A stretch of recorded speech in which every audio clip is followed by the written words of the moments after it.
നമസ്കാരം. വിഭജിക എന്ന എൻ്റെ യൂട്യൂബ് ചാനലിനെ കുറിച്ചാണ്. എന്താണ് വിഭജിക എന്ന് എന്നോട് പലരും ചോദിച്ചു. രണ്ടാമതായി, എന്താണ് യൂട്യൂബ് ചാനലിൻ്റെ പ്രമേയം എന്ന്.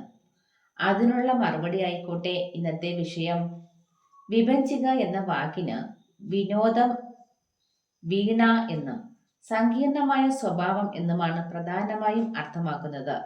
സങ്കീർണമായ സ്വഭാവം എന്നാൽ കൂടിക്കലർന്ന, കൂടിക്കുഴഞ്ഞ, ക്രമരഹിതമായ, നിറഞ്ഞ എന്നൊക്കെ അർത്ഥമുണ്ട്. ഇത് ഒരു കാര്യത്തിൻ്റെയോ വിഷയത്തിൻ്റെയോ സംവിധാനത്തിൻ്റെയോ സങ്കീർണതയെ സൂചിപ്പിക്കുന്നു. അതിനെ ലളിതമായി മനസ്സിലാക്കാനോ വേർതിരിക്കാനോ പ്രയാസമാണ്.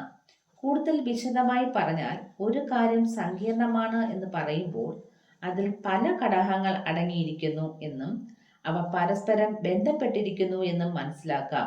അതിനാൽ അതിനെ പൂർണ്ണമായും മനസ്സിലാക്കാൻ കൂടുതൽ സമയം ആവശ്യമായി വരുന്നു. എന്നെ സ്നേഹിക്കുന്ന നിങ്ങൾ ഓരോരുത്തർക്കും ഇഷ്ടപ്പെടുന്ന വ്യത്യസ്തമായ വിഷയങ്ങൾ കൊണ്ട് വർണ്ണാഭമാകാൻ സർവീശ്വരൻ അനുഗ്രഹിക്കട്ടെ.